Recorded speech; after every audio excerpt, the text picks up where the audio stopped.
आइए नमस्कार दोस्तों, स्वागत है आपका हमारे YouTube चैनल रीस्टार्ट पे। तो चलिए आज का सेशन स्टार्ट करते हैं। और स्टार्ट करने से पहले यदि आप नए हैं और आपने अभी तक चैनल को सब्सक्राइब नहीं किया तो प्लीज़ आप अपने चैनल को सब्सक्राइब कर लें और अपने दोस्तों के साथ भी शेयर कर दें ताकि उन्हें भी इस सेशन का लाभ मिल सके। और आज का जो टॉपिक है कला एवं संस्कृति, और कला और संस्कृति में शास्त्रीय संगीत के घराने और शैलियाँ होने वाला है।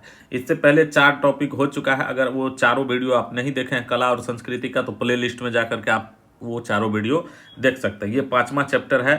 5वां चैप्टर में देखिए क्या है, चैप्टर का नाम क्या है, शास्त्रीय संगीत के घराने एवं शैलियाँ। शास्त्रीय संगीत में कौन कौन से घराने हुए और उनकी क्या शैलियाँ हैं और किस किस घराना के कलाकार कैसे हैं, इन सब जो एग्जाम में क्वेश्चन पूछा गया अभी तक उन सभी प्रश्नों का डिस्कशन करेंगे। आइए पहला प्रश्न की ओर चलते हैं। हिंदुस्तानी संगीत का सर्वाधिक प्राचीन घराना है, तो सर्वाधिक प्राचीन घराना आपको हो जाएगा ग्वालियर घराना। राइट आंसर ए हो जाएगा। ठीक है, एकदम याद रखिएगा, सर्वाधिक प्राचीन है तो ग्वालियर के साथ जाना है। लखनऊ घराना दिया हुआ है तो ये घराना है ही नहीं। ठीक, आगरा घराना भी है, जयपुर घराना भी है, बट इसमें जो प्राचीन पूछा जा रहा है इसीलिए इसका राइट आंसर ए हो गया। फिर देखिए हिंदुस्तानी संगीत का घराना नहीं है। अब यहाँ पे पूछा जा रहा है कौन सा जो है चारों ऑप्शन में से जो कि हिंदुस्तानी संगीत का घराना नहीं है, तो लखनऊ घराना ही क्या है, ये घराना नहीं है। ठीक, ग्वालियर घराना है, किराना घराना भी है और आगरा घराना भी है, तो राइट आंसर इसका क्या हो जाएगा, ए नंबर हो जाएगा। ठीक, नेक्स्ट प्रश्न देखिए, ध्रुपद गायकी के लिए किस प्रसिद्ध घराना का प्रयोग करते हैं, तो ध्रुपद गायकी के लिए जो है, ध्रुपद गायकी के लिए आपको ग्वालियर घराना जो सबसे पुराना घराना है, पहले ध्रुपद गायकी के लिए इसी घराना का प्रयोग हुआ करता था। ठीक है, अभी तो ध्रुपद ना के बराबर होता है प्रयोग, अभी क्या होता है, ख्याल गायकी किया जाता है। अभी जो हमारे हिंदुस्तानी संगीत में जो गायकी होता है ख्याल गायकी होता है। ठीक है, ध्रुपद ना के बराबर अब होने लगा है। तो देखिए, ठीक है, नेक्स्ट प्रश्न देखिए क्या है, बड़े गुलाम अली खां किस घराने से संबंधित थे, तो बड़े गुलाम अली खां जो है आपको पटियाला घराना से संबंधित हो, तो आंसर हो जाएगा डी। राइट आंसर डी हो जाएगा। याद रखिएगा, बड़े गुलाम अली खां पटियाला घराना से संबंधित है। ठीक, चलिए नेक्स्ट प्रश्न देखिए, सुप्रसिद्ध ठुमरी गायिका गिरजा देवी का संबंध है, गिरजा देवी किस घराना से संबंधित है, तो बनारस घराना से संबंधित है गिरजा देवी। क्या हो जाएगा, बनारस घराना इसका राइट आंसर हो जाएगा। नेक्स्ट देखिए, पंडित भीमसेन जोशी क्या है, भीमसेन जोशी बांसुरी वादक है या हिंदुस्तानी गायक है या ओडिसी नर्तक है या सितार वादक है, तो पंडित भीमसेन जोशी क्या है, हिंदुस्तानी गायक है। ठीक ना, तो राइट आंसर इसका सी हो जाएगा, पंडित भीमसेन जोशी हिंदुस्तानी गायक है। नेक्स्ट प्रश्न देखिए 7 नंबर, थोड़ा सा हिल डुल ज्यादा रहा ना। गायन की ध्रुपद शैली का आरंभ किसने किया, अब गायन की ध्रुपद शैली का बात आ रहा है तो ध्रुपद शैली सबसे पुराना है और क्या कहते हैं, ग्वालियर घराना का सबसे पुराना शैली है और इसका शुरुआत जो है स्वामी हरिदास के द्वारा किया गया। आंसर राइट हो गया आपको बी नंबर। वर्तमान समय में हिंदुस्तानी संगीत की सर्वाधिक लोकप्रिय गायन शैली है, वर्तमान समय में आपको क्या बोले, ख्याल गायकी सबसे अधिक लोकप्रिय है। ठीक ना, किस घराने को ख्याल गायकी का जन्मदाता माना जाता है, तो देखिए ख्याल गायकी का जन्मदाता आपको ग्वालियर घराना में पहले ध्रुपद हुआ करता था, उसके बाद उसी घराना को देखते हुए धीरे धीरे क्या हुआ, ख्याल गायकी का प्रचार प्रसार बढ़ा और अभी जो है ख्याल गायकी होने लगा। तो राइट आंसर क्या हो जाएगा, ग्वालियर घराना, ए नंबर राइट आंसर हो जाएगा। ठीक, नेक्स्ट प्रश्न देखिए, ऋतु वर्मा का संबंध है किस घराना से, क्या चीज से संबंधित है ऋतु वर्मा, गजल गायकी है, कर्नाटक संगीत से संबंध है या शास्त्रीय गायन से है या पांडवानी शैली से है, तो ऋतु वर्मा का जो संबंध हो जाएगा पांडवानी शैली से है। पांडवानी नृत्य कहाँ किया जाता है, छत्तीसगढ़ में नृत्य किया जाता है, लेकिन यहाँ पांडवानी शैली की बात है तो ऋतु वर्मा का संबंध हो जाएगा पांडवानी शैली से। ठीक ना, चलिए 11 नंबर प्रश्न देखिए, निम्नलिखित में से कौन गजल गायकी से संबंधित नहीं है, कौन है जो गजल गायकी से संबंधित नहीं है, बेगम अख्तर। बेगम अख्तर क्या करती थी, गजल गाती थी क्या, तो जी हाँ गाती थी। पिनाज मसानी है, पिनाज मसानी भी गजल के गायक हुआ करते थे। मलिक पुखराज ये भी गायक थे। हीराबाई वरोडकर, देखिए ये जो है हीराबाई वरोडकर आपको ये गजल गायकी नहीं किया करते थे। ठीक है, हीराबाई वरोडकर हो जाएगा आपको, ये संगीत से संबंधित है पर गजल नहीं गाया करते थे, तो इनका राइट आंसर आपको डी नंबर हो जाएगा। ठीक ना, चलिए 12 नंबर देखते हैं प्रश्न। 12 नंबर में है, निम्नलिखित में से कौन शास्त्रीय गायन से संबंधित है, शिव कुमार शर्मा है, बीजी जोग है, मल्लिकार्जुन मसूर है, या अमजद अली खां। तो अमजद अली खां के बात तो आप लोग जानते होंगे, ये सरोद बजाते हैं, ये तो वादक है, लेकिन यहाँ शास्त्रीय गायन की बात हो रही है। तो कौन इसमें शास्त्रीय गायन से संबंधित है? तो 12 का राइट आंसर हो जाएगा मल्लिका अर्जुन मसूर। यह जो है ना मल्लिका अर्जुन मसूर शास्त्रीय गायन से संबंधित है। ठीक है, चलिए नेक्स्ट प्रश्न देखते हैं। कितना नंबर है? 13 नंबर।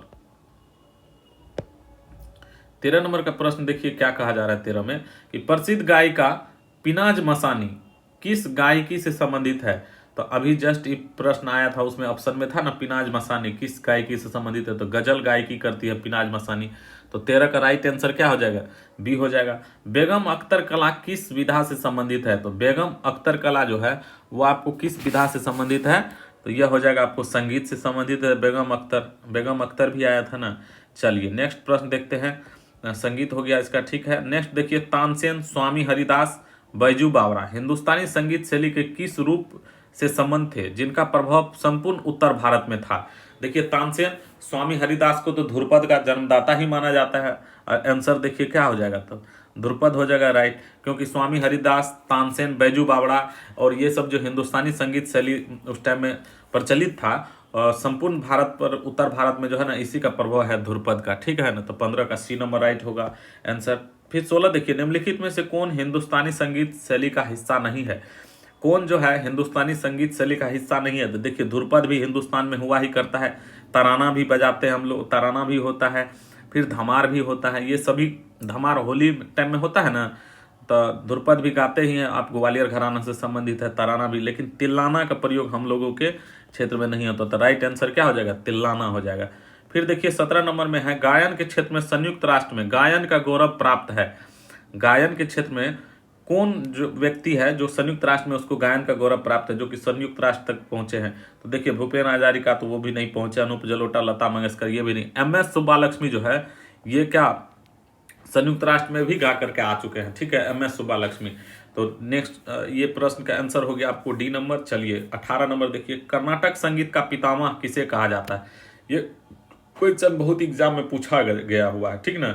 तो कर्नाटक संगीत का पिता कहा जाता है संत पुरंदरदास को। क्या इसके नाम के आगे में संत लगा रहता है, संत पुरंदरदास। तो राइट आंसर क्या हो जाएगा? पुरंदरदास। फिर देखिए, त्यागराज का नाम संबंधित है। त्यागराज कौन संगीत से संबंधित है? देखिए त्यागराज जो है आपको कर्नाटक संगीत से संबंधित है। तो राइट आंसर आपको हो जाएगा बी नंबर हो जाएगा 19 का, ठीक ना। चलिए फिर 20 का देखिए, शास्त्रीय संगीत कहाँ से लिया गया है? तो शास्त्रीय संगीत वेद के बारे में पूछा जा रहा है, तो सामवेद हो जाएगा राइट आंसर। गजलों का जनक किसे कहा जाता है? तो गजलों का जनक हम लोग जानते हैं कि अमीर खुसरो को क्या कहा जाता है? गजलों का जनक कहा जाता है। फिर देखिए 22 नंबर में है, पंडित जसराज ने निम्नलिखित में से किस क्षेत्र में अपनी प्रतिष्ठा स्थापित की? तो पंडित जसराज जो है किस क्षेत्र में अपनी प्रतिष्ठा स्थापित की थी? साहित्य लेखन, वाद्य वादन, या शास्त्रीय गायन, या शास्त्रीय नृत्य? तो पंडित जसराज किस क्षेत्र से संबंधित थे? तो आप जानते हैं कि शास्त्रीय गायन से संबंधित थे। तो Pandit Jasraj right answer C हो जाएगा। कर्नाटक संगीत का जनक किसे के नाम से प्रसिद्ध है? तो कर्नाटक संगीत का जनक संत पुरंदरदास। आया ना, फिर से दोबारा देखिए आते रहता है ये क्वेश्चन। माइकल जैक्सन संबंधित है? तो सब जानते हैं माइकल जैक्सन किस संगीत से? पॉप संगीत से संबंधित है माइकल जैक्सन, याद रखिएगा पॉप संगीत। राग भैरव या राग भैरवी कब गाया जाता है? तो राग भैरव या राग भैरवी, अगर भैरव रहे या भैरवी रहे, दोनों में से कोई भी राग आपको दिखाई दे, अकेला अकेला भी पूछा जाता है, तो क्या मारना है? प्रातः काल इसका आंसर हो जाएगा राइट आंसर। यह जो है प्रातः काल में गाया जाता है, ठीक ना। राग देश किस प्रहर में गाया जाता है? तो राग देश जो है आपको रात्रि के द्वितीय प्रहर में गाया जाता है। तो इसका राइट आंसर क्या हो जाएगा? राग देश रात्रि के द्वितीय प्रहर में, ठीक ना। अब देखिए ये प्रहर आप लोग जानते होंगे, रात्रि का द्वितीय प्रहर कहा जा रहा है, ठीक ना। तो क्या हो जाएगा? 3 घंटा का प्रहर होता है, ठीक ना। जैसे कि 6 से 9 हो गया, 6 से 9, 9 से 12, फिर 12 से 3 और 3 से 6 होता है, 3 से 6 होता है। ऐसे ही दिन में भी ऐसे ही होता है। तो 3 घंटा का जो प्रहर होता है, तो द्वितीय प्रहर कहने का मतलब 9 बजे से 12 बजे के बीच में। तो यही हो गया द्वितीय प्रहर। रात का द्वितीय प्रहर में क्या होता है? राग देश गाया जाता है। फिर देखिए चलिए नेक्स्ट प्रश्न देखते हैं। संगीत के क्षेत्र में किस आविष्कारक का श्रेय अमीर खुसरो को दिया जाता है? अच्छा, कौन चीज के आविष्कार का श्रेय जो है अमीर खुसरो को दिया जाता है? तो आप लोग जानते हैं अमीर खुसरो जो है सितार भी गाया, सितार भी बजाते थे, कव्वाली गायन भी किया करते थे, राग ख्याल भी गाते थे और राग तराना भी गाते थे। तो इसमें 1 2 3 4 सब का सब कसरे दिया जाता है उसको, तो क्या हो जाएगा, बी नंबर राइट आंसर हो जाएगा। नेक्स्ट प्रश्न देखिए, संगीतकार तानसेन का संबंध किस राज दरबार से रहा है? तो कौन राज, रीवा रामचंद्र के यहाँ भी रहे हैं, ग्वालियर में भी रहे हैं, मुगल काल में भी रहे हैं, तो ऑप्शन राइट हो जाएगा, आपको ए नंबर ही क्या हो जाएगा, राइट हो जाएगा।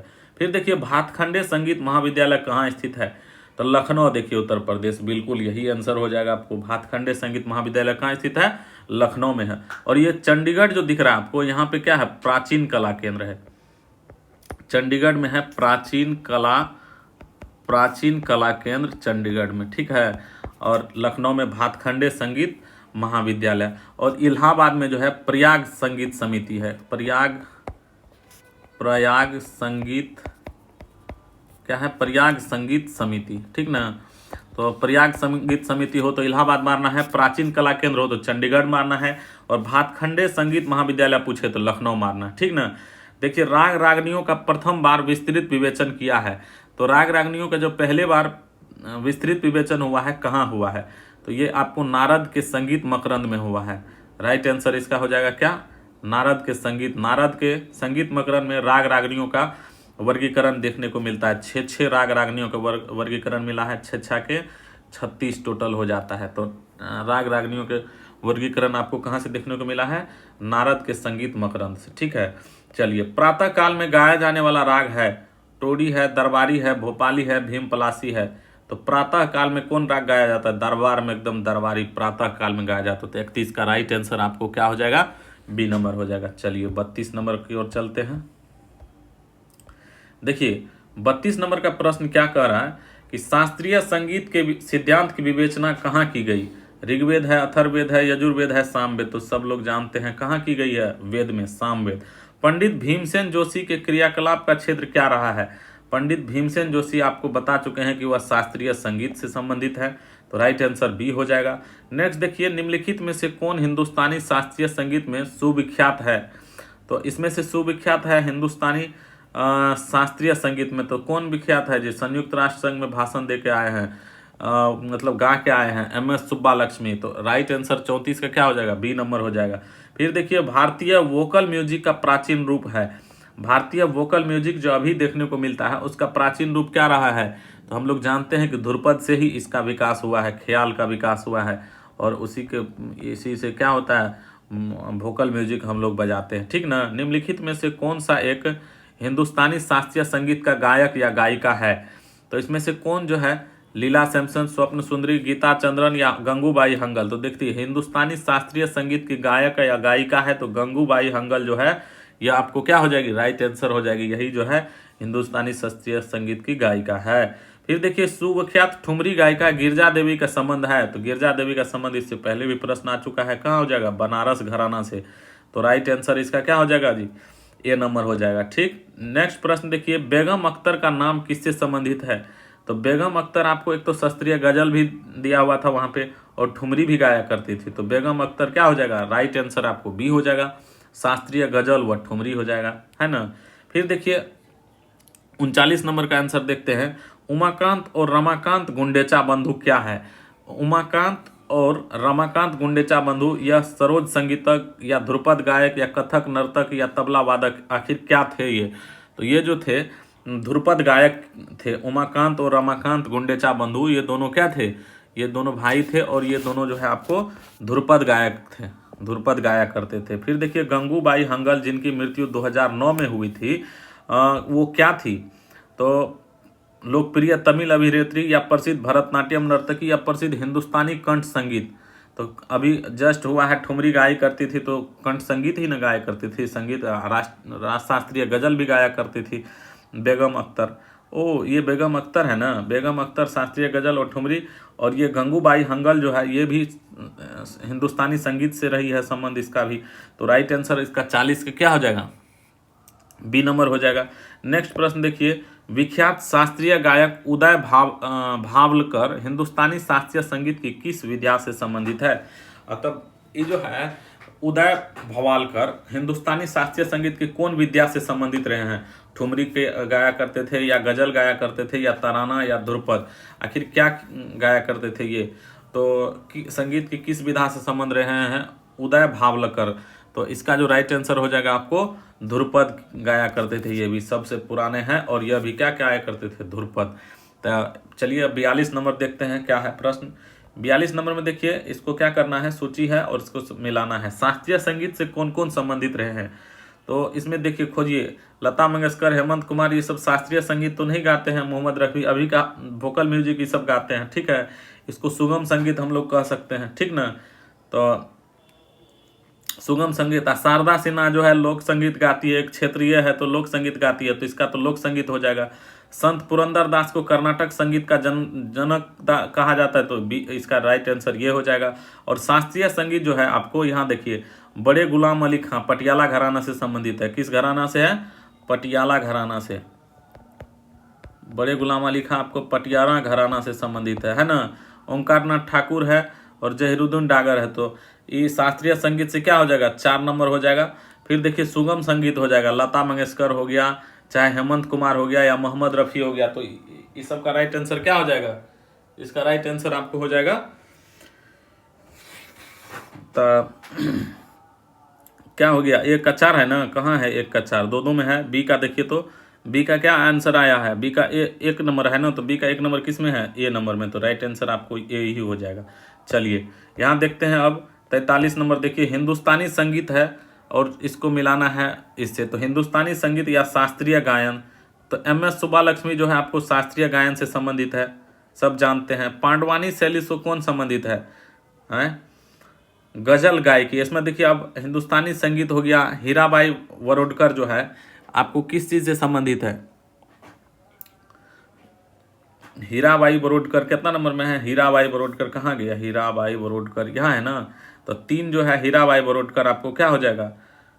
ए नंबर हो जाएगा ना, शास्त्रीय हो जाएगा। हिंदुस्तानी संगीत से न संबंधित है हीराबाई बरोडकर। अब 2 मिल गया देखिए, 1 का हो गया 3, अब बी का हो गया 4। कौन कौन ऑप्शन में है? ए नंबर में दिख रहा है, तो राइट आंसर तो ए न हो जाएगा, ठीक है। 80 का देखिए, पंडवानी शैली हो जाएगा आपको ऋतु वर्मा, और गजल गायकी हो जाएगी कौन? मल्लिका पुखराज। गजल गायकी मल्लिका पुखराज, पांडवानी शैली ऋतु। देखिए 2 आंसर मिल गया, तो 2 अपने आप मिल गया। तो हिंदुस्तानी संगीत हो गया आपको, हीराबाई बरोडकर बोले थे तभी हिंदुस्तानी संगीत से संबंधित है। और शास्त्रीय गायन करते थे एम.एस. सुब्बालक्ष्मी, याद रखिएगा। और ये पांडवानी शैली से यहाँ पर क्या दिया हुआ है? ऋतु वर्मा संबंधित है। और उसके बाद देखिए गजल गायकी से संबंधित है कौन? मल्लिका पुखराज हो जाता है, ठीक। नेक्स्ट प्रश्न चलिए देखते हैं। 44 नंबर में देखिए क्या है, बिरजू महाराज। सब लोग जानते हैं बिरजू महाराज किससे संबंधित है? कथक से संबंधित है बिरजू महाराज। और सरोद जब दिया हुआ यहाँ पे, तो सरोद कौन बजाते थे? अमजद अली खां सरोद बजाते थे, ठीक है ना। तो अमजद अली खां हो गया। और भीमसेन जोशी जो है, पंडित भीमसेन जोशी, तो ये गायन से संबंधित है ना। और कंठे महाराज हो गया आपको तबला वादक हो गया। तो अब राइट आंसर देख लीजिए क्या हो जाएगा। बिरजू महाराज 1 का 1, बी का हो जाएगा 3 नंबर। तो बी का जो 3 नंबर हो जाएगा, कौन सा हो जाएगा? 3 नंबर देखिए यहाँ है, और 1 का ए नंबर है, 3 नंबर सी नंबर हो जाएगा। इसका राइट आंसर 44 का है ना। चलिए 45 नंबर देखते हैं क्या कहा जा रहा है। पंडित विष्णु दिगंबर पुरस्कार है, तो क्या है? पंडित विष्णु दिगंबर पुरस्कार भारतीय संगीत के राग वर्गीकरण की रूपरेखा प्रारंभ किया। हाँ बिल्कुल सही बात है, 1 ही हो जाएगा इसका, है ना। और यहाँ देखिए फिर अमीर खुसरो की बात कहा जा रहा है। तो अमीर खुसरो क्या किए थे? हिंदुस्तानी संगीत के ख्याल का प्रस्तावक थे, या वंदे मातरम गीत का संगीत लिपिबद्ध किए थे, या कर्नाटक संगीत के प्रस्तावक थे? तो कर्नाटक संगीत के प्रस्तावक तो होगा नहीं, एक ऑप्शन चल गया। हिंदुस्तानी संगीत के ख्याल और वंदे मातरम, तो वंदे मातरम गीत जो किया गया था किसके द्वारा किया गया था? वेंकटा माही के द्वारा। तो 1 का हो गया आपको 1 नंबर, और बी का हो गया 4 नंबर। किसमें है जी? 4 1 2 ऑप्शन मिल गया। अब देखिए अमीर खुसरो जो है, अमीर खुसरो क्या किया करते थे? संगीत ख्याल गाया करते थे। और श्याम शास्त्री जो है वह कर्नाटक संगीत से हो गया। तो डी का हो गया 3 नंबर। किसमें है? डी का 3 नंबर ना। हाँ डी का 3 नंबर किसमें है? 4 1 3 नंबर, ये देखिए बी नंबर में है। तो राइट आंसर आपको क्या हो जाएगा? बी नंबर हो जाएगा। डी हो गया, उल्टा पुल्टा हो गया क्या? अमीर खुसरो क्या गाया करते थे जी? अमीर खुसरो है ना। एक मिनट रुकिए देखते हैं क्या कुछ लग रहा है हमको गड़बड़ हो गया। एक बार मिटाते हैं, फिर से बनाते हैं ना। चलिए अब देखिए यहाँ पे क्या है, अमीर खुसरो डी नंबर से पहले बनाना शुरू करते हैं। डी नंबर में देखिए है अमीर खुसरो। तो अमीर खुसरो जो है किस चीज़ से संबंधित थे, तो अमीर खुसरो आपको संबंधित थे हिंदुस्तानी संगीत के ख्याल गायकी से संबंधित है अमीर खुसरो। फिर देखिए वेंकटा माही, ये जो 2 नंबर सी का जो है श्याम शास्त्री जो है, यह क्या किया करते थे, श्याम शास्त्री आपको कर्नाटक संगीत के प्रस्तावक हो गया। अब वेंकटा माही आपको क्या हो जाएगा, वेंकटा माही आपको हो जाएगा, ठीक है था क्या, हाँ ठीक है था। तो वंदे मातरम गीत के संपादक अब विष्णु दिगंबर पुरस्कार हो गया, भारतीय संगीत राग वर्गीकरण की रूपरेखा तैयार किए थे। तो 45 का ठीक तो था आंसर, लेकिन आंसर गलत में मार दिए थे ना, डी नंबर में टिक करना था। हाँ ठीक है। चलिए 45 के बाद अब 46 नंबर देखते हैं। देखिए लास्ट होने वाला है प्रश्न। अमृता शेरगिल है, अमृता शेरगिल किस चीज से संबंधित है। फिर देखिए विष्णु दास सिराली है, बेगम अख्तर है, पन्नालाल घोष है। अच्छा जब बेगम अख्तर के पन्नालाल घोष जानते हैं सब लोग, क्या हो जाता है, बांसुरी वादक हो जाता है, ये तो जानते होंगे। और बेगम अख्तर के बारे में क्या बजाए थे, या तो एक गजल गायकी थी, हैं गजल या ठुमरी भी गाया करती थी, तो गजल गायकी या ठुमरी। तो ये हो जाएगा आपको 3 नंबर। तो देखिए तो 3-4 किस में है या बी नंबर में है, तो यही ना राइट हो जाएगा। विष्णु दास सिराली हो गया संगीतज्ञ, अमृता शेरगिल चित्रकार थी ना, अमृता शेरगिल चित्रकार हो गया ना। अमृता शेरगिल चित्रकार थी। कौन पेंटिंग इसका एक कोई पेंटिंग है, नाम याद नहीं आ रहा है। अमृता शेरगिल। अच्छा चलिए देखते हैं आगे प्रश्न देख लेते हैं पूरा। लच्छू महाराज, अब लच्छू महाराज किससे संबंधित है, तो लच्छू महाराज देखिए आपको लच्छू महाराज चलिए नहीं पता है, सिद्धेश्वरी देवी है, तलत मोहम्मद है, फयाज खान है। इसमें कुछ तो पता होगा, अगर कुछ नहीं पता है तब तो समझिए कुछ नहीं हो सकता है आपका। चलिए देखते हैं सबसे पहले लच्छू महाराज के बारे में। लच्छू महाराज जो है आपको किससे संबंधित है, कथक किया करते थे। लच्छू महाराज हो गया, बिरजू महाराज हो गया, ये सब कथक किया करते थे, है ना। बिरजू महाराज अगर पूछे, बिरजू महाराज या लच्छू महाराज हो जाए तो क्या हो जाए, कथक हो जाता है ना। और फयाज खान है, अब फयाज खान क्या हो जाएगा, फयाज खान पहले पुराने थे और यह ध्रुपद गाया करते थे। फिर देखिए सिद्धेश्वरी देवी क्या हो जाएगा, सिद्धेश्वरी देवी आपको ठुमरी गाया करती थी और तलत महमूद आपको गजल गाया करते थे। तो राइट आंसर इसका क्या हो जाएगा, 1 का 3, बी का 1 हो जाएगा, तो ए नंबर हो जाएगा, बी नंबर राइट आंसर हो जाएगा। 47 का बी नंबर। तो देखिए इनसे जितना भी प्रश्न बनता है उन सभी प्रश्नों का डिस्कशन इस वीडियो में हो चुका है। शास्त्रीय संगीत के घराने और शैलियाँ पूरा का पूरा आपको खत्म हो चुका है। अब इनसे जो भी प्रश्न आपको पूछा जाएगा लगभग आपको सब बन ही जाएगा। तो चलिए वीडियो को, अब सेशन को दोस्तों के साथ शेयर कर दीजिएगा। धन्यवाद।